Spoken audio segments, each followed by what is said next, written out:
Akkasin wajjin jirtan abdii guddaa qabnaa. Erichis baay'ee yeroo gaarii yeroo waarraa barattan akka ta'u. Baay'een warra watti kolfuu baattan baay'een yoo isin gammachiisuu baate akka jireenya keessan jijjiiru. Waanuma xiqqoollee akka irraa hubattan abdii guddaa qabnaa. Gariin impaayera keessan keessa jiraadhaa jedha. Waa'ee impaayeraan dubbataa barreessalleedha jedhu. Impaayerri siif maalidhaa? Tokko kana naa qabatta waa'ee impaayeraa naa dubbattee erga raawwattee booda maal sirraa eegna? Maal sirraa eegna? Waa barreessaa jirtaa yookaas waa dubbachuuf wanti sirraa eegnu gara fuulduraatti. Yookaanis immoo wanti nuti dhufa jennee sirraa eegnu akka lammii tokkotti abbaan kee haati keessatti dadhabee si barsiisee, Oromoon sitti dadhabee si barsiisee, barsiiseen sitti dadhabee si barsiisee, qaama baay'atu waan baay'atu hin geessis irratti ta'e. Garuu maal sirraa eegna? Outputiin kee hanga ammaatti inputii fudhachaa jirta. Galtee baay'ee fixxeettaa outputiin kee maalidha? Maal sirraa eegna?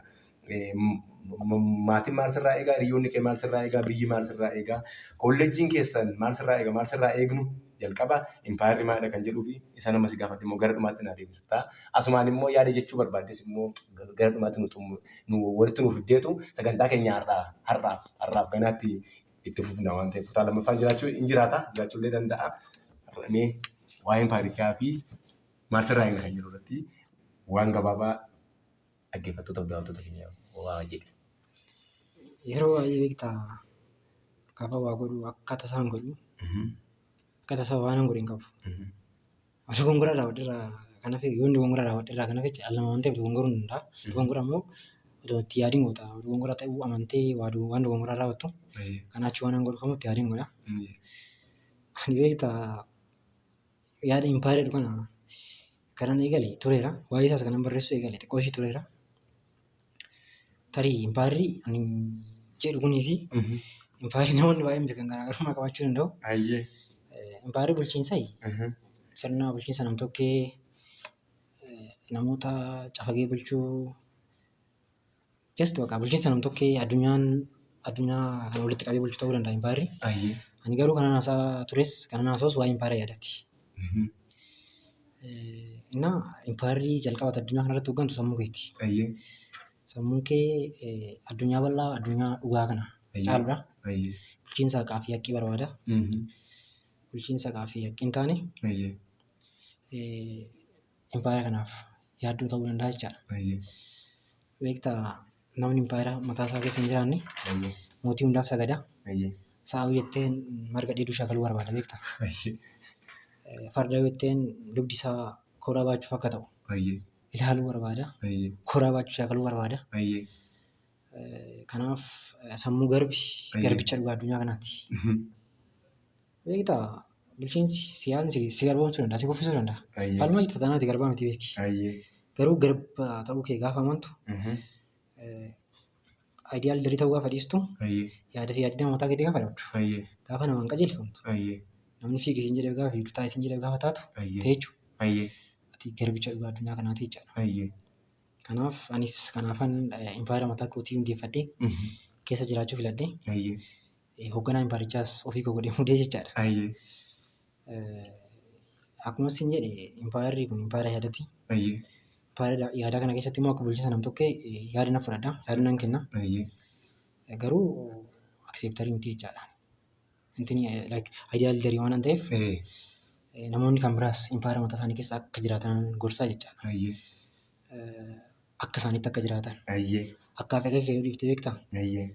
Akeekni isin dhiquu dandeechi. Akkaafi akkaatuma keetiitiin jiraachuu qabda jechaadha. Sun immoo waanni impaayera mataa keetiitii jechaadha. Beektaa namni impaayera mataa isaa hin qabne, impaayera yaadaa mataa isaa hin qabne yaadni isaa gabroomadha beektaa. Namni sammuu isaa gabra ta'e immoo sammuun gabroome qaama gabroomeef wabii ta'uu hin danda'u. Sammuun bilisummaa qabu immoo sammuun hin gabroomne qaama gabroomeef wabii ta'uu danda'a jechaadha. Tarii yoo sitti dheedesse hin beeku waan tokko sitti hima beektaa. Yeroo tokko gurbaa tokkotu hidhama beektaa. Warri isa hidhu immoo cunqursitoota. Gaafa hidhan namni kun abbaa qaba. Abbaa isaa kun jaarsa beektaa. Mana hidhaa harkaa galchanii waqtii oomishaa ture. Jaarsi kun nama qotuuf hin qabu, humna hin qabu ture. Achi xalayaa garaa nama nyaatu wayii ilma isaa kanaa barreessaa beektaa. ilma koo osoo ati jiraatte Moosef timaatimii naa qotta ture. Ayyee.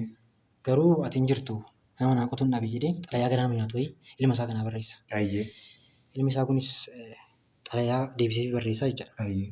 Abbaa koo jedheen lafa Moosef timaatimii faca'u sun akka hin qonne lafa mana keenya duuba sun akka hin qonne sababni isaa maallaqni hatee hidhame achi keessa jira jedhee xalayaa deebisee barreessaa jechaadha.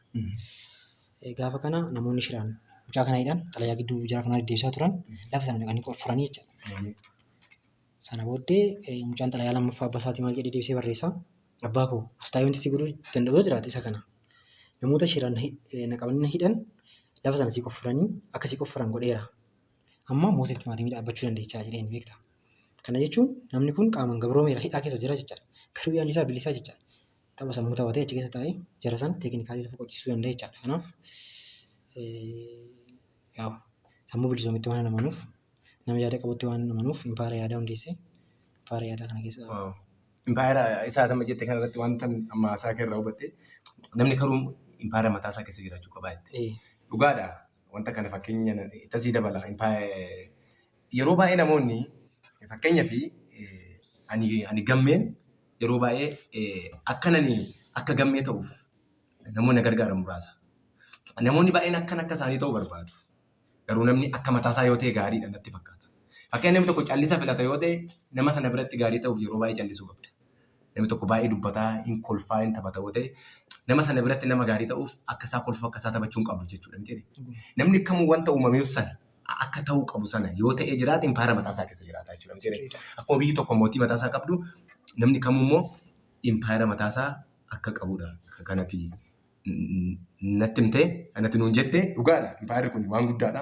Piroojeektii guddaadha. Waan kana akkaati karaa ogbarruus karaa garaagaraas akkaati nu geessu abdii guddaan qaba. Maal sirraa eegna gara gurguraatti? Egaa ani barataadha. Barataadha gaafa hin jedhu barataa jireenyaati. Akkasumas immoo akaadaamikaalis barataadha.